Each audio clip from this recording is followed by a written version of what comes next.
Olá, sejam todos muito bem-vindos, todas muito bem-vindas a mais um Alesp em Pauta. Hoje nós vamos falar sobre trabalho infantil, mas antes trago alguns dados do IBGE. Vocês sabiam que mais de 1,8 milhão de crianças, adolescentes, jovens, enfim, entre 5 e 17 anos estão e vivem essa situação de trabalho infantil?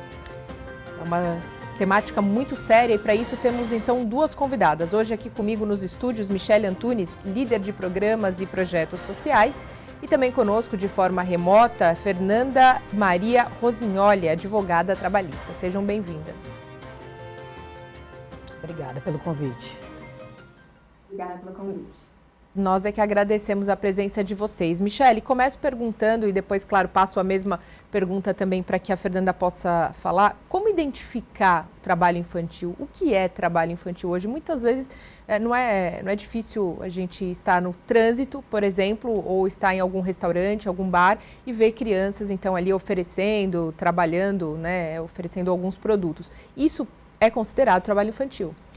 Sim, Mariana, isso é considerado trabalho infantil. O trabalho infantil é toda forma de trabalho que essa criança, esse adolescente acaba executando, né, com a idade mínima permitida, né? Então, hoje a criança com até 16 anos incompleto, se ele estiver exercendo uma atividade de trabalho, é caracterizado como trabalho infantil. Quando na condição de aprendiz, né? Então, a partir dos 14 anos, essa criança, esse adolescente, quando estiver na condição de aprendiz, então não é considerado trabalho infantil.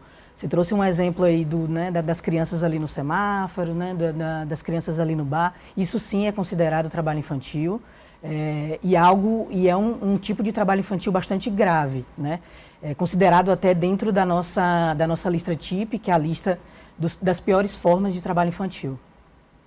Fernanda, eu passo para você pedindo para que, claro, você complemente também. Quais são as outras formas de trabalho infantil? Mariana, até complementando um pouco o que já foi dito, o trabalho infantil realmente é isso, é todo o trabalho realizado por criança e adolescente abaixo de uma idade mínima permitida, né? De acordo com a legislação de cada país. No Brasil, até 13 anos, a proibição é total de trabalho, né? Entre 14 e 16, como já bem pontuado, ela é permitido através da lei de aprendizagem, né? Através do aprendiz. 16 a 17 é permitido o trabalho parcial com algumas restrições, que são as restrições a atividades noturnas, insalubres, perigosas, penosas, que são atividades que prejudicam a formação intelectual, social, psicológica dessas crianças e adolescentes.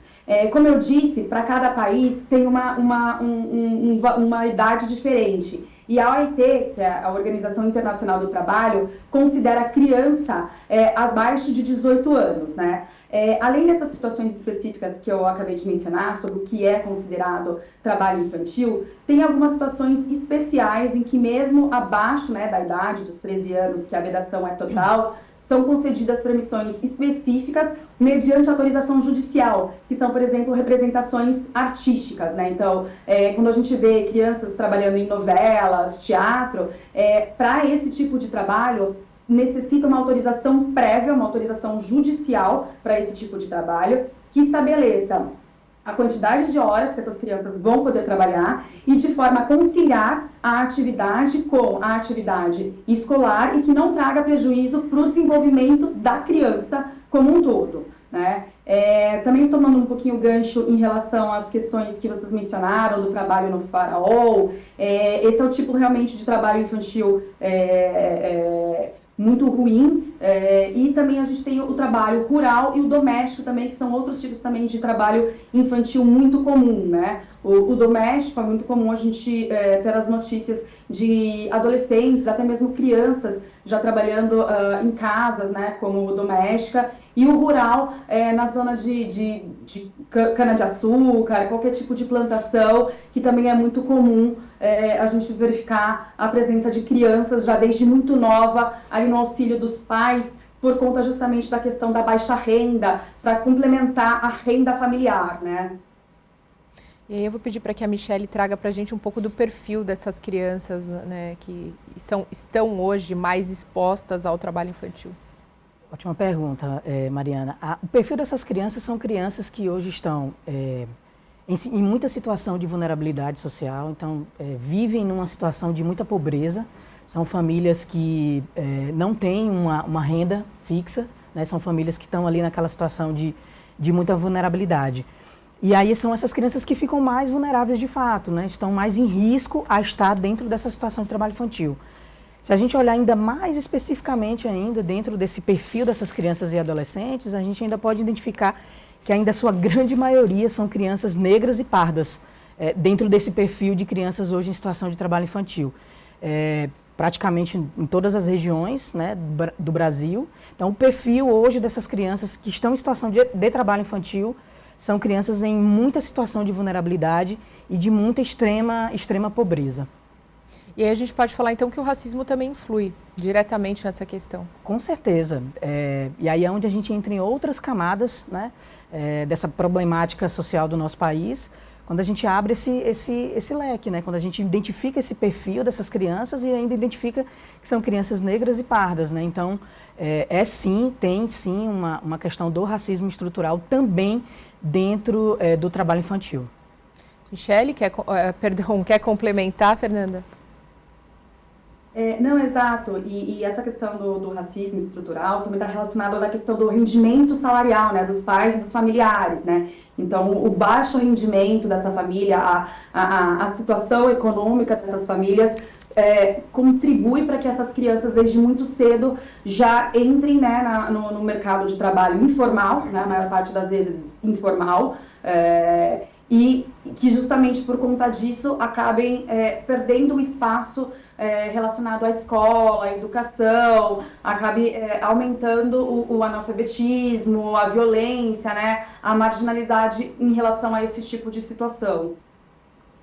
E, Michele, a gente pode falar que a pandemia também agravou esse cenário? Você saberia dizer para a gente quantos por cento, por exemplo? Olha, o cenário da pandemia ele foi ali bem agravante, assim, nesse sentido. Por quê? Primeiro porque a criança ela já não estava na escola, né? Então, quando a criança, não estando dentro de um ambiente protetivo, educativo, ela já fica muito mais em risco a qualquer outra situação de violação. Então, já começa por aí na questão da pandemia.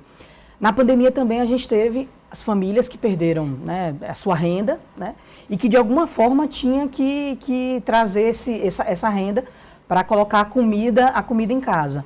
E aí é onde a criança e o adolescente também se torna vulnerável a estar dentro dessa situação de trabalho infantil. Eu não posso te dizer com muita precisão a porcentagem, enfim, mas que teve sim um aumento muito grande e ficou muito mais escancarado a questão do trabalho infantil, né? Então, foi um período muito caótico, a gente ainda está sofrendo as consequências desse período, né?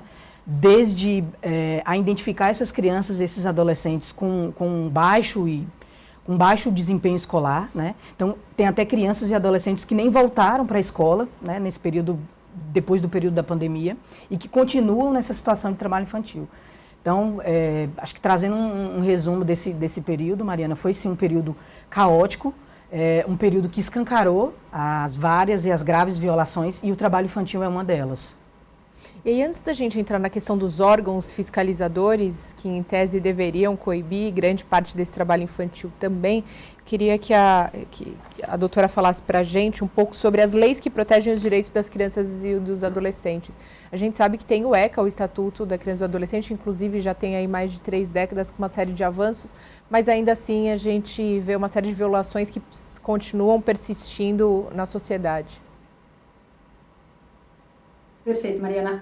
Além do ECA, que realmente é a legislação de base mais importante, né, na proteção das crianças e dos adolescentes, é importante também destacar que a própria CLT, que é a Consolidação das Leis do Trabalho, traz um capítulo específico de proteção do trabalho do menor, tá? Esse capítulo específico, a CLT, né, ela traz cuidados especiais que os empregadores precisam ter com crianças e adolescentes, trazendo a questão da jornada, que a jornada de trabalho, a jornada e o local de trabalho, precisam ser compatíveis com o estudo, com o desenvolvimento dessas crianças e adolescentes, e traz outras condições.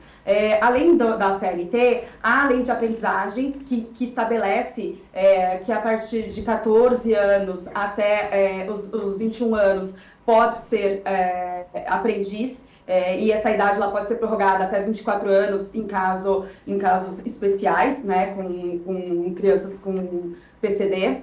E também traz as questões relacionadas às penalidades, né? Então, o próprio Código Penal traz artigos com penalização dos responsáveis legais das crianças e dos adolescentes por essa ausência de cuidado, inclusive no tipo de atividade que essas crianças acabam sendo submetidas ao trabalho infantil, né? Então, há uma base legal extensa, além também das normas da OIT, né, as convenções da OIT, que trazem também sobre questões de trabalhos que são considerados degradantes, né, vamos dizer assim.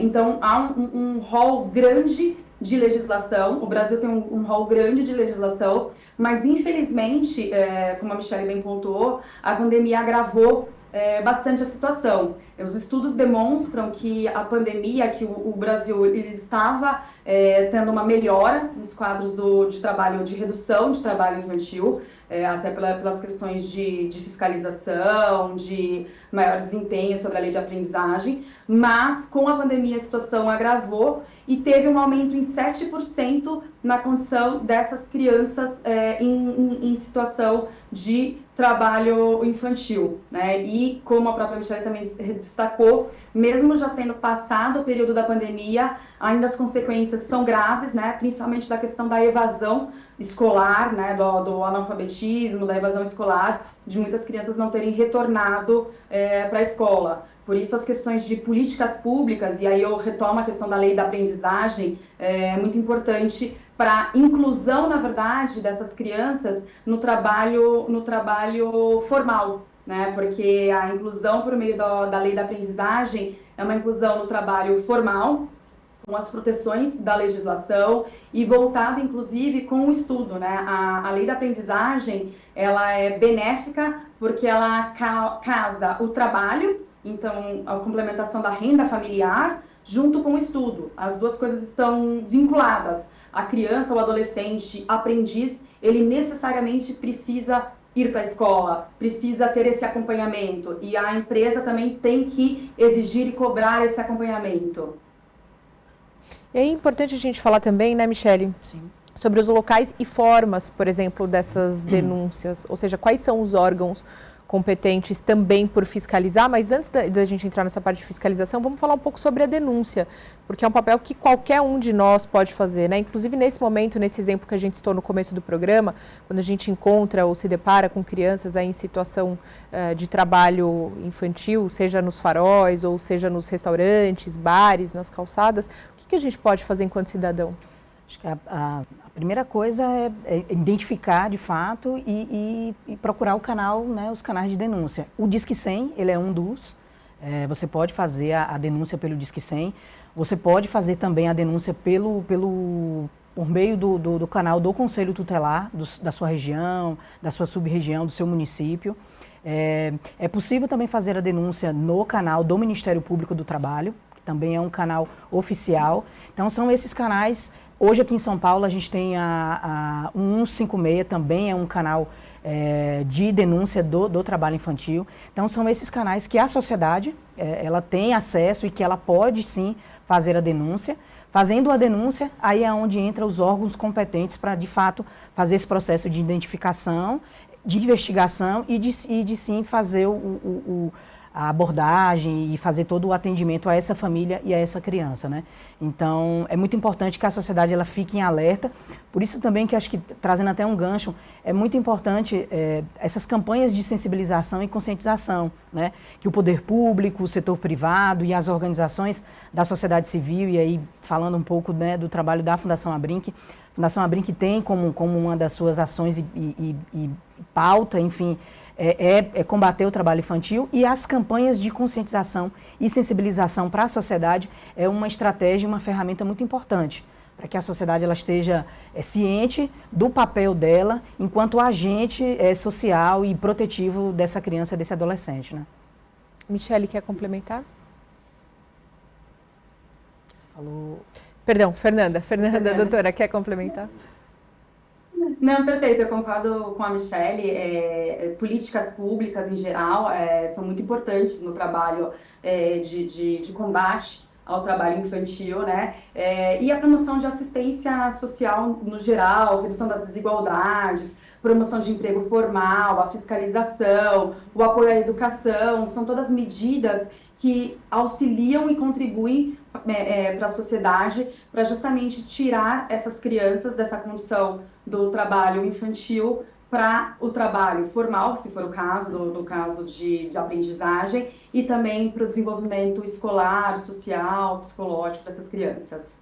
Agora, quando a gente fala em órgãos fiscalizadores competentes, doutora, a gente se refere a quais exatamente?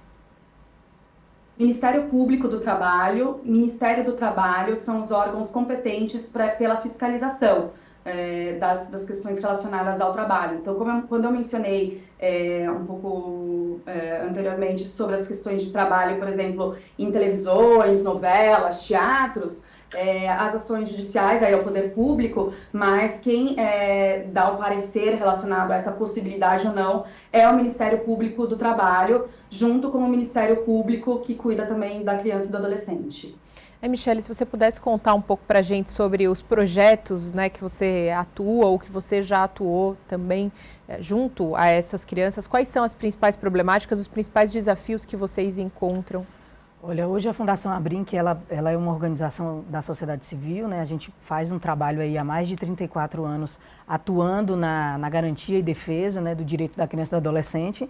E a temática e a pauta do trabalho infantil é uma das nossas principais pautas, né, de combate. Atualmente, hoje, eu faço a liderança do programa Nossas Crianças, que é um programa que trabalha diretamente com projetos sociais que são executados por organizações da sociedade civil em todo o Brasil. Então, são organizações que realizam atendimento de criança e adolescente, principalmente no contraturno escolar, que é o que a gente chama, né? Então, a criança está no turno da escola na parte da manhã e à tarde ela está no turno, ali no atendimento, desenvolvendo atividades pedagógicas, culturais, enfim, tendo um acompanhamento desses profissionais da área social a essa família, essa criança. Então, hoje a gente faz esse apoio a esses projetos no Brasil inteiro. E aí, acho que um dos maiores desafios primeiro, é conscientizar a família, né? Da grave violação que é o trabalho infantil, o quanto que ele é prejudicial e o quanto que ele vai ser prejudicial no desenvolvimento do seu filho, né? Seja ali no período da infância, da adolescência. Então, esse eu acho que é um dos primeiros desafios, né? Trazer a família para perto, trazer a família para ser um parceiro dentro desse processo de combate. Um outro grande desafio é também trazer os órgãos da rede, que a gente chama da rede de proteção à criança e adolescente, né? Então, trazer o conselho tutelar para estar trabalhando junto nesse processo de identificação, de acompanhamento, trazer os órgãos do poder municipal ali, o CRAS, o CREAS, que são os centros de referência à assistência social e o centro de referência especializado à assistência social, o CREAS. Então, trazer esses profissionais, trazer esses equipamentos para trabalhar em conjunto. Observando essa criança, fazendo o atendimento a essa família, fazendo um trabalho em que essa criança esteja, de fato, na escola e que, de fato, ela também esteja na organização e dentro desse espaço protetivo. Então, os desafios são vários, né? Trazer a família para perto e ter esses órgãos da rede de proteção junto, fazendo esse trabalho junto às organizações. A gente tem, hoje, o programa Nossas Crianças, ele atua hoje com mais de 250 organizações no Brasil inteiro, em todas as regiões, e desenvolvendo esse trabalho protetivo e de enfrentamento ao trabalho infantil lá na ponta com esses profissionais. Quando a gente fala em estado de São Paulo, né, claro, a Fundação Abrinq tem uma capilaridade em todo o país, mas fazendo esse recorte para o nosso estado, quais são as regiões ou os locais que vocês percebem que são mais suscetíveis ou mais vulneráveis para esse tipo de trabalho infantil? Olha, hoje a gente, olhando, né, o estado de São Paulo e olhando principalmente a nossa região metropolitana, as regiões dos extremos, né? Então, a gente tem ali o extremo da Zona Sul, os extremos da Zona Leste, da Zona Norte. É ali onde a gente vai encontrar um número muito alto, né, de famílias em situação de vulnerabilidade, a gente vai encontrar um número muito alto um índice muito alto de criminalidade. Então, territórios com alto índice de criminalidade, ele vai ter essa relação e a gente vai acabar encontrando, sim, crianças e adolescentes em situação de trabalho infantil. Então, olhando numa perspectiva da nossa região hoje, aqui da capital, região metropolitana, as regiões dos extremos é onde a gente vai encontrar um alto número, né? E aí a gente também pode, enfim, circular na região central, a gente vai encontrar principalmente o perfil do trabalho infantil de crianças vendendo né, nos bares, nos semáforos, enfim, quando a gente vem para a região central. E quando a gente vai para a região de margem do extremo, com alto índice de muita criminalidade, a gente vai identificar um trabalho infantil ali do tráfico de drogas, né, envolvendo a criminalidade, essa criança, esse adolescente envolvido dentro do tráfico. Então, é um pouco, né, ali dessa característica do trabalho infantil aqui da nossa região. E como isso se dá no interior do estado, por exemplo? A gente vai muito pela característica do interior, né? Então, quando a gente vai para o interior, em que a principal atividade econômica daquele interior é a agricultura, então a gente vai identificar um trabalho infantil, assim como a doutora falou, o trabalho infantil rural, né? Que ali é envolvido mais na questão da agricultura familiar, né? Quando você vai para um interior, que é algo mais desenvolvido, né?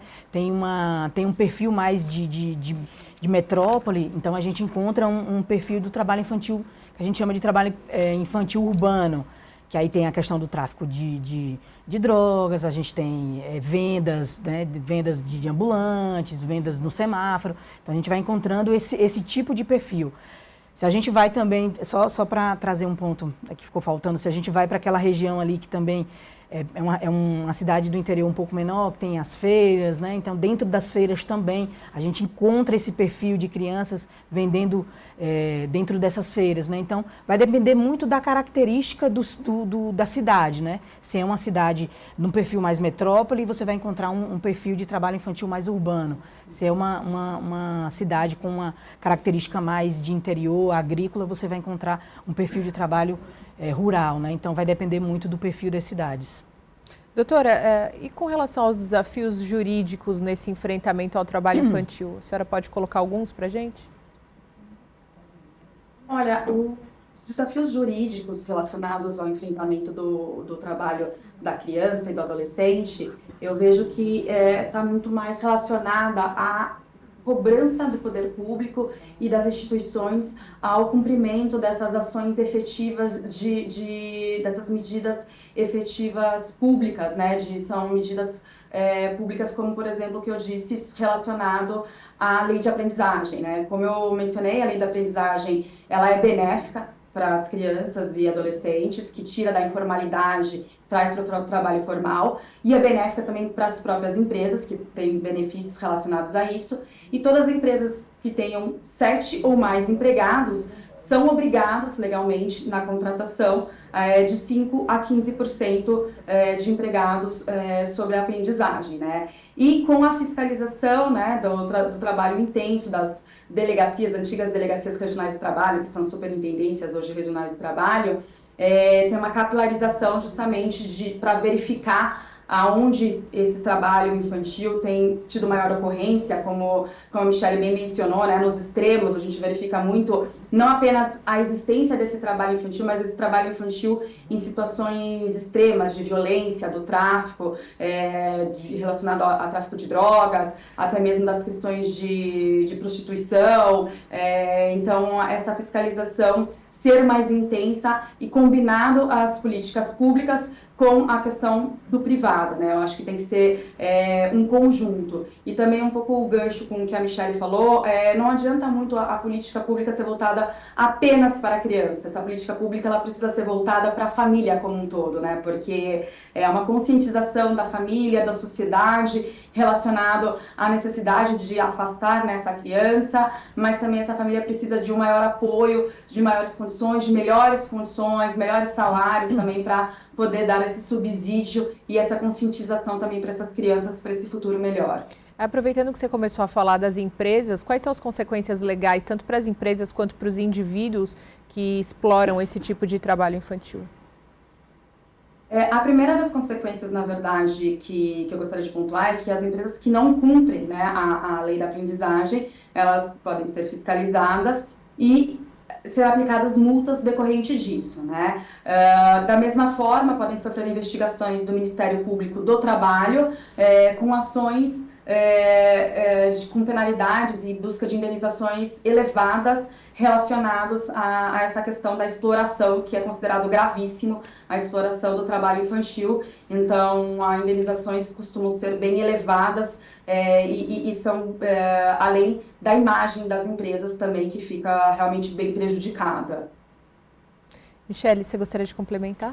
Sim, acho que a doutora trouxe aí um ponto muito importante, a questão da responsabilidade dessas empresas, né? E aí o quanto que o setor privado ele tem essa responsabilidade também no combate ao trabalho infantil. E aí, só complementando, hoje a Fundação Abrinq, a gente tem um dos programas que é o Programa Empresa Amiga da Criança, que é um programa também que surgiu quando a Fundação surgiu, que é um programa que a gente trabalha diretamente com o setor privado, nesse processo de conscientização, seja na perspectiva da empresa cumprir a sua cota, né, da aprendizagem, da lei da aprendizagem, assim também como essa empresa ter a responsabilidade de não ter a mão de obra infantil dentro da sua cadeia produtiva. Então, a Fundação Abrinq faz esse trabalho muito em parceria com o setor privado, para que o setor privado também esteja alinhado a esse combate ao trabalho infantil, né? Então, acho que complementando um pouco da fala da doutora, acho que o setor privado ele tem sim essa responsabilidade, e se ele entender a sua responsabilidade e estiver junto, eu acredito sim que a gente vá continuar combatendo e se chegar num processo até de erradicar, que é o desejo maior, erradicar o trabalho infantil no nosso país, né?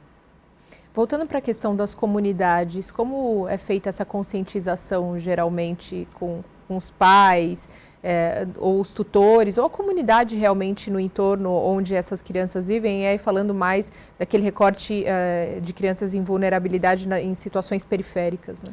Olha, o trabalho das organizações da sociedade civil, o trabalho da escola, o trabalho desses órgãos ali da rede de proteção, né, o Conselho Tutelar, o CRAS, o CRES, é um trabalho muito informativo, né? Então, assim, geralmente o que acontece dentro dessas organizações? Eles fazem aqueles eventos nos finais de semana, levam as crianças para fazer as atividades culturais, tendo a temática do trabalho infantil. Então, isso é uma forma lúdica também de se trabalhar a questão do trabalho infantil junto a essa comunidade. As próprias campanhas, né, de conscientização, ali colocar um cartaz ali na comunidade, dentro das rádios locais, né, falar sobre a temática, envolver a criança e o adolescente dentro desse processo pedagógico, né, e aí eu trago novamente a questão das ações de teatro, enfim, que é o que é muito usado, né? Então, são esses eventos ali aos finais de semana, que não deixa de ser uma ferramenta importante, lúdica, e que você vai trazendo a temática de uma forma muito, muito pedagógica, não de uma forma impositiva, né? Porque não dá para chegar de uma forma impositiva, mas de uma forma muito pedagógica. Então, hoje, as principais ações ali dentro da comunidade é a informação. Seja ela vindo pelos meios de comunicação, né, o rádio, as redes sociais, seja ela vindo nesses eventos ali para a comunidade, onde a criança e o adolescente ele é protagonista dentro desse processo. Perfeito. Doutora Michele, a gente vai fazer um rápido intervalo no programa, daqui a pouquinho a gente volta com mais debate. Até já.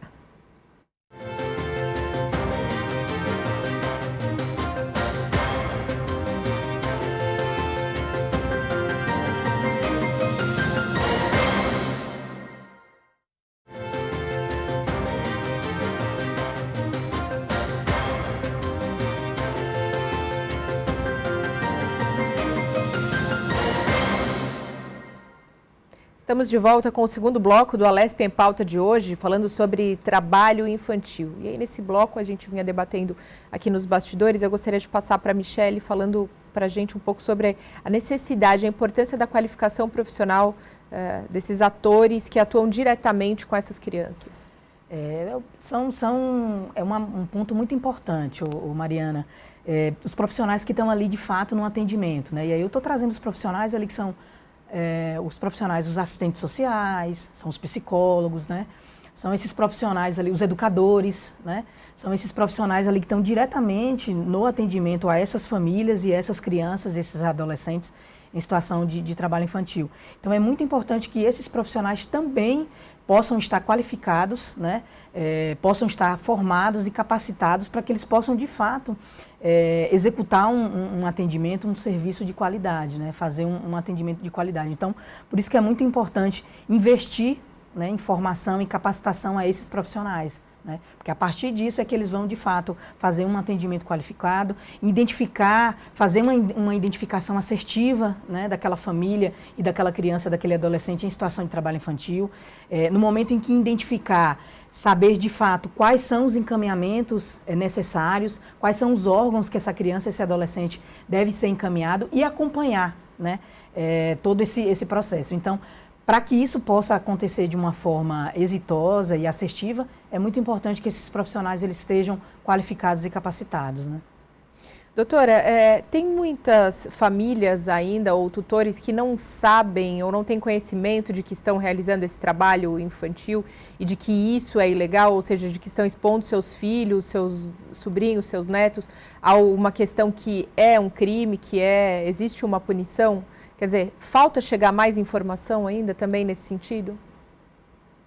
Sim, um pouco que a Michelle até mencionou, né, da importância da divulgação, seja para os pais, em questões sociais, como um todo, né, para conscientização, porque muitas vezes os pais, eles acabam, na verdade, praticando o que já aconteceu com eles no passado, né, quase que repetindo o modelo do que aconteceu com eles, né, então ver aquilo como sendo natural, como sendo dia a dia, principalmente quando a gente fala em comunidades mais carentes, ou mesmo lá no interiorzão, em que a questão do rural, né, que desde muito cedo ajuda o pai no trabalho na roça, então não tem esse conhecimento dessa exposição da criança e do que isso afeta, né, a criança, a formação dela. Então, por isso que a divulgação e todo o trabalho social, ele não precisa ser voltado apenas para a criança, tem que ser uma conscientização da sociedade como um todo, dos familiares como um todo, e ter uma capilaridade cada vez maior, né? Porque as informações aqui nos grandes centros acabam chegando, mas nos extremos é que é mais difícil essa informação e esse conhecimento profundo acabar chegando.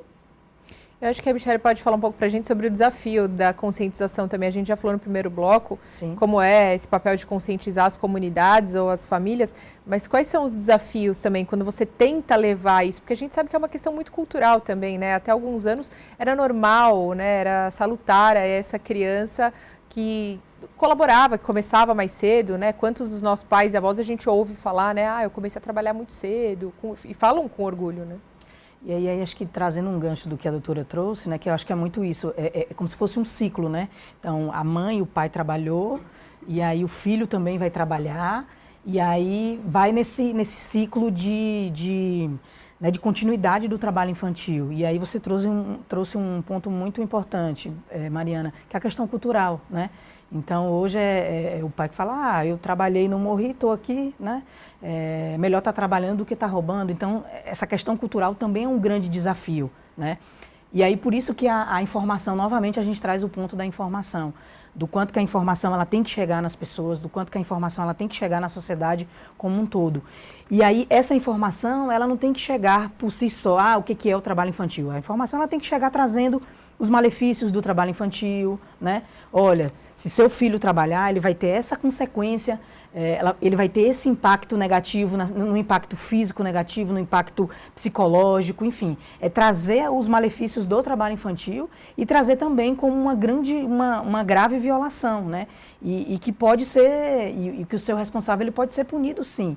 Então, acho que o desafio é levar a informação e como que essa informação ela deve ser elaborada e como ela deve ser divulgada para essa sociedade, trazendo o malefício do trabalho infantil e trazendo a gravidade do trabalho infantil, seja na gravidade para o desenvolvimento da criança e do adolescente, seja na gravidade de punição, enfim, de ser algo, enfim, como um crime, né? Porque aí quando a gente fala desse impacto a longo prazo do trabalho infantil, a gente não fala só na saúde ou só na educação, né? Como para a sociedade como um todo, como a sociedade como um todo é impactada, Michele? Porque é isso, né? É esse ciclo, né?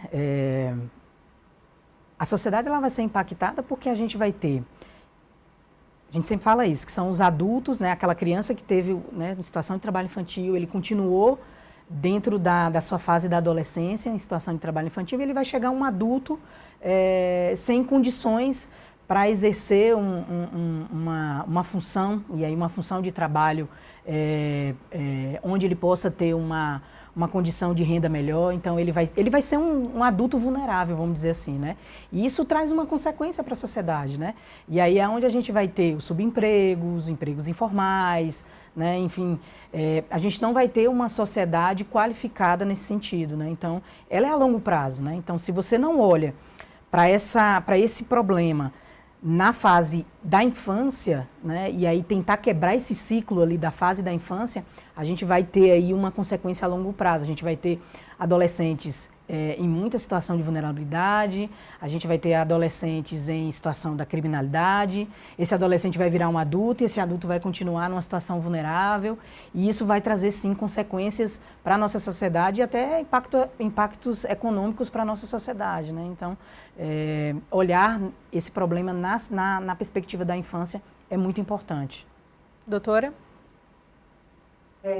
Perfeito o que a Michele falou, e aí eu pego novamente o gancho da lei da aprendizagem, né? A lei da aprendizagem, nesse ponto, ela é muito importante. Exato. Porque, justamente, ele não apenas tira a criança ou adolescente do trabalho informal e traz para a formalidade com todos os benefícios decorrentes do trabalho formal, como tem essa exigência da escolaridade, do estudo, né? Então, preza pela qualificação dessa criança, desse adolescente, que é o futuro trabalhador, né? Então, a qualificação. Porque se a gente não trabalha nessa melhora dessa qualificação, é o que a Michele disse, nós vamos ter ali adultos que não vão ser qualificados suficientemente para ter um bom emprego, para melhorar a condição dessas famílias, e continua esse ciclo vicioso, né, da família que não tem a renda suficiente e que aí a criança ou adolescente acaba se vendo numa situação de que precisa ter esse início desse trabalho, ainda que informal, para complementar a renda da família, e aí causa a evasão da escola, causa o analfabetismo, e por conta disso a violência e o trabalho informal acaba tendo essas consequências, né? Então, por isso que eu volto novamente para a lei da aprendizagem, que ela é bem importante nessa construção dos futuros profissionais. Michele, você pode citar para a gente algum caso exitoso de resgate de alguma criança, algum adolescente? Olha, a gente falando, trazendo só, né, a questão da dificuldade, mas a gente tem sim, né? A gente teve, e aí eu não vou nem me especificar em região, enfim, mas a gente já teve vários projetos apoiados no eixo do trabalho infantil, né? Onde a gente conseguiu, recentemente, né? No ano passado a gente estava, vou citar, a gente estava fazendo um apoio a um projeto na região de Recife, né?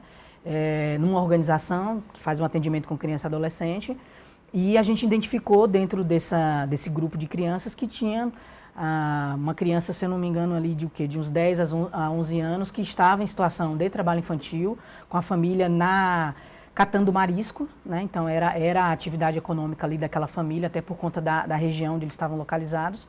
E aí, a partir do momento em que a gente chegou, né, com um apoio a esse projeto, fazendo esse trabalho em parceria com essa organização conseguiu trazer essa criança para as atividades dentro do contraturno, né? Então, a gente já conseguiu tirar essa criança ali, ela estava no período da manhã na escola, mas à tarde e no período até da noite ela acompanhava a família nesse trabalho de marisco. Então, a gente conseguiu trazer essa criança para o período da tarde para continuar conosco. E aí ficou, ao longo desse período aí de mais de 2 anos de apoio, essa criança dentro desse espaço protetivo saiu da situação de trabalho infantil, né? E aí teve um segundo ponto importante, foi trazer a família também, né? Então a organização conseguiu trazer a família, a mãe dessa criança, e aí começou a fazer um trabalho, e aí começou também a organização a direcionar essa família para os equipamentos da assistência social. Então, essa família, essa mãe não sabia que ela poderia ser beneficiada com os programas sociais de renda, por exemplo, o Bolsa Família. Ela não estava cadastrada no Bolsa Família. Então, a organização foi também um passo de levar essa família para que ela pudesse ter direito, né, ter os seus direitos sociais. Então, a partir de todo esse processo, essa criança, hoje ela não está mais na situação de trabalho infantil, até porque ela está sendo acompanhada por essa organização, por esses profissionais qualificados e especializados dessa organização, e a família está tendo direito ao Bolsa Família, né, os programas de geração de renda, fazendo um trabalho de cursos de geração de renda dentro da organização e já fazendo o seu próprio produto para poder vender. Então, assim, não foi da noite para o dia, foi aí num período de quase 2 anos e meio, mas hoje essa família, ela não está mais, essa criança não está mais em situação de trabalho infantil e nem a família também nessa situação ali de levar a criança para o trabalho do marisco, né? Então, acho que isso é um dos casos de sucesso dentro do trabalho infantil, né? E aí você trouxe uma questão importante, que é quando é dado esse suporte econômico, né, ou mesmo social para essas famílias, muitas vezes essas famílias acabam colocando, né, ou submetendo crianças, jovens e adolescentes, aí realmente por falta de outra opção, porque realmente precisam complementar aquela renda Exato. familiar de alguma forma para a sua própria subsistência, né? Então, quer dizer, qual é a importância desses programas também que entram para auxiliar essas famílias? E aí sim elas conseguem afastar as crianças desse tipo de trabalho. Hoje os programas de transferência de renda, né, e eu trazendo a questão do mais específico, conhecido por todos como o Bolsa Família, ele é uma política pública muito importante dentro desse processo de combate ao trabalho infantil, né? Porque é isso, é uma renda, né, que você acaba proporcionando a essa família ali uma renda para que ela possa de fato garantir as condições mínimas, né, de sobrevivência, que é a comida, né? A comida é a principal condição de sobrevivência. Então, a partir do momento em que você disponibiliza essa renda para essa família, você dá essa oportunidade para ela e aí você acaba sendo também uma ferramenta de afastar essa criança para né, se afasta essa criança dessa situação de trabalho infantil. Então, assim, vejo como muito importante e extremamente necessário que possa continuar dentro do nosso país. É sim uma ação estratégica muito importante para o combate ao trabalho infantil. Doutora? Concordo plenamente com a Michele. São ações importantes e o Estado tem que trabalhar em parceria realmente com as entidades privadas. A conscientização tem que ser da sociedade como um todo nesse auxílio e nesse combate ao trabalho infantil. E aí, falando um pouco sobre investimento de políticas públicas também na área social, Michele, que você havia comentado, a área social sempre acaba sendo aquela, digamos, menos assistida muitas vezes, até por meio de fomento aí financeiro realmente aporte, né? Só que quão importante é a área social, que ela esteja robusta quando a gente fala em combate ao trabalho infantil? Exatamente. Hoje a luta ali, né, da grande maioria, das organizações da sociedade civil, enfim, e aí nós, enquanto Fundação Abrinq, é buscar e lutar pelo maior investimento, né, um maior investimento na assistência social, porque é isso, é o que você trouxe, Mariana. Quanto mais robusta, né, quanto mais investimento, quanto mais recurso financeiro a área social ela tiver, mais ela vai ter condições de poder executar o seu trabalho, a sua política pública ali na ponta, no território, junto a essas famílias em situação de vulnerabilidade e, consequentemente, garantindo o direito a essa criança, né, o direito à escola, à saúde, ao brincar, ao lazer, enfim. Então, o investimento, o orçamento público, o investimento na assistência social, né, o maior investimento na assistência social, ela é o começo de tudo, para que, de fato, o trabalho ele possa ser robusto, efetivo, sólido e, de fato, a gente possa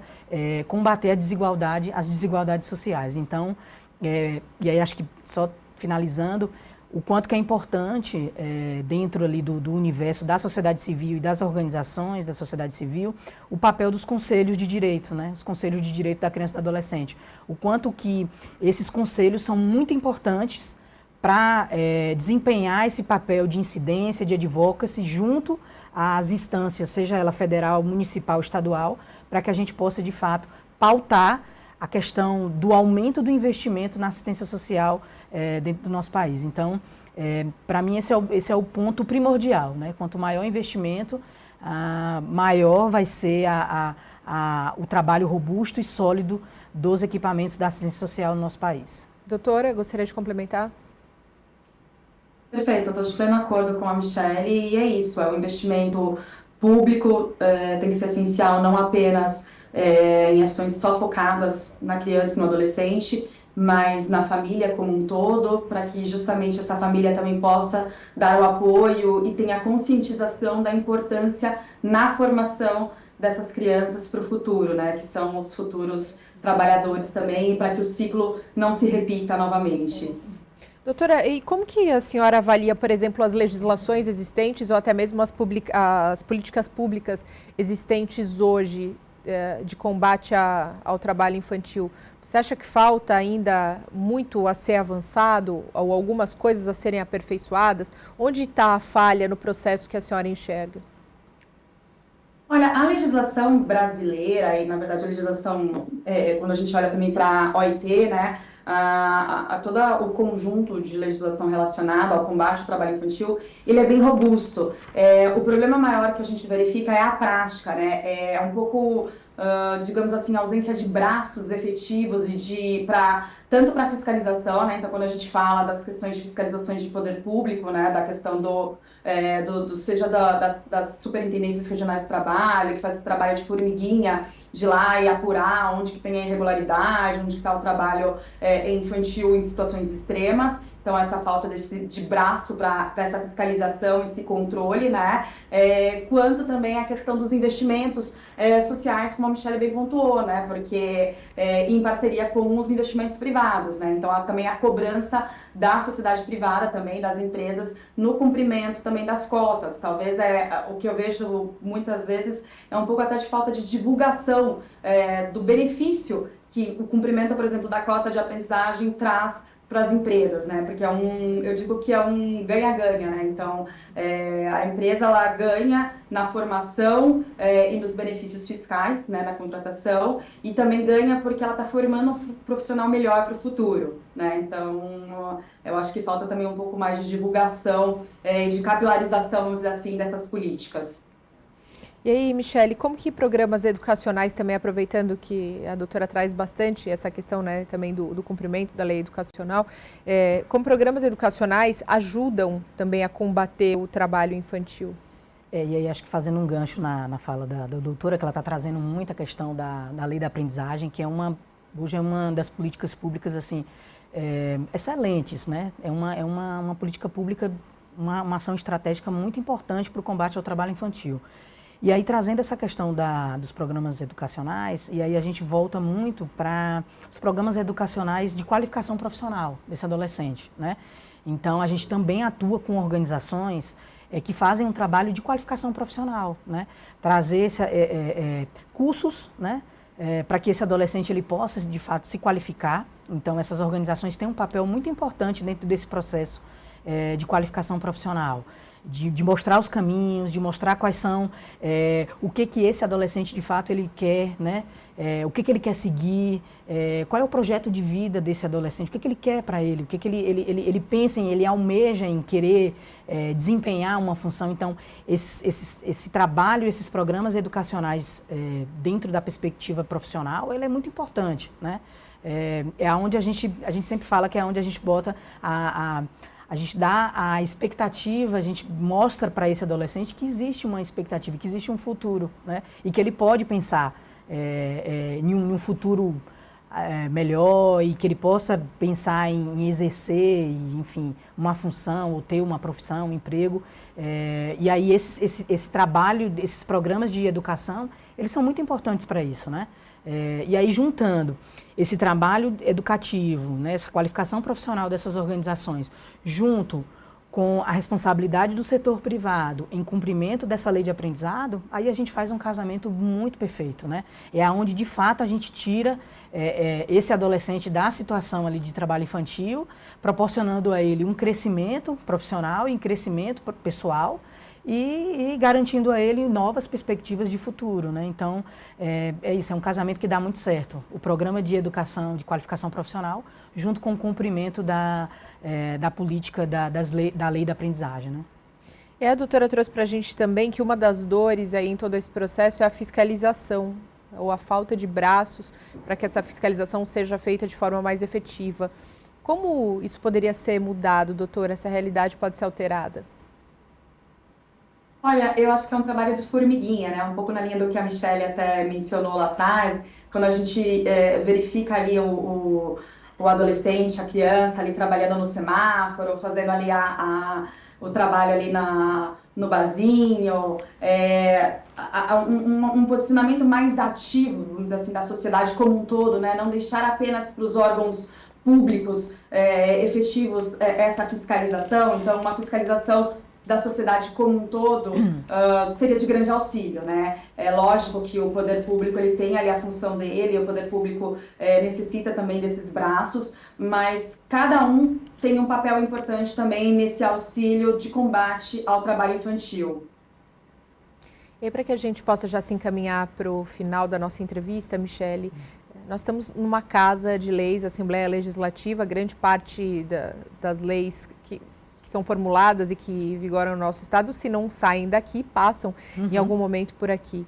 Como que o trabalho da Assembleia Legislativa, dos parlamentares, dos deputados e deputadas, se faz cada vez mais necessário, principalmente de ter um olhar voltado para essa questão do trabalho infantil? A gente sabe que os números não têm diminuído, né? Os anos têm passado, mas os números continuam aumentando, né?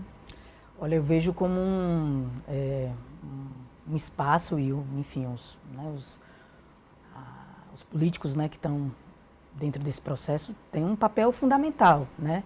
Seja na elaboração, seja na proposição de leis, né? Então, acho que o papel é muito importante que a gente continue pensando em propostas legislativas, em leis que a gente possa, de fato, continuar garantindo o direito dessa criança, desse adolescente, e não reduzindo, né, trazendo um retrocesso. Então, o papel legislativo ele tem um papel muito importante dentro desse processo, né? É dentro desse espaço que se pensa as leis e quando de fato, que é o que a doutora trouxe, né? Quando essas leis de fato são colocadas em práticas, aí a gente vai conseguir a garantia desse direito dessa criança, desse adolescente. Então, são atores muito importantes dentro desse processo de crescimento do nosso país e para a garantia do direito da criança e do adolescente, né? Então, as leis e quem elabora e quem coloca as leis em prática tem um papel muito importante dentro desse processo. Até mesmo como você comentou com a gente, na questão da conscientização, campanhas Sim. de conscientização, por exemplo, né? Quão importantes são? Exato. As campanhas, ela é uma das primeiras e principais ferramentas, né, de combate ao trabalho infantil.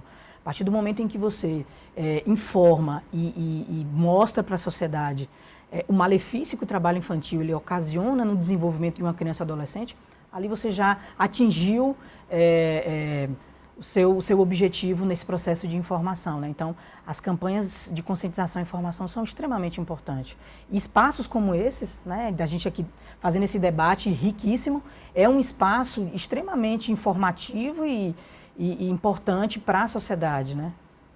E, doutora, queria ouvir o seu ponto de vista também no que diz respeito ao trabalho de fiscalização dos deputados e deputadas dessa casa e também de legislar, ou seja, de criar aí novas leis, novos mecanismos.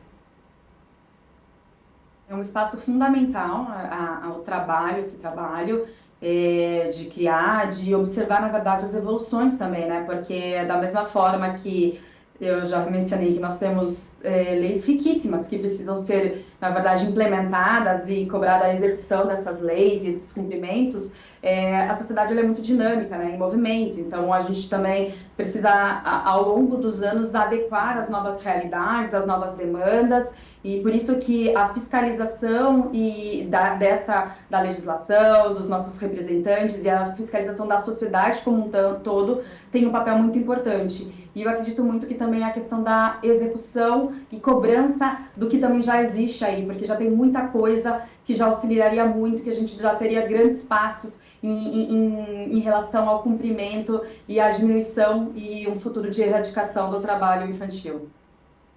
Bem, agradeço demais a presença de ambas hoje conosco aqui no programa Alesp em Pauta. Foi um grande prazer, obrigada pelo debate, ótimas contribuições. Obrigada pelo convite, estamos à disposição. Doutora, obrigada. Muito obrigada pelo convite, também estamos à disposição. Nós agradecemos também, claro, a sua companhia que esteve conosco pela TV ou pela internet e você já sabe, a gente se vê ao longo da programação da Rede Alesp.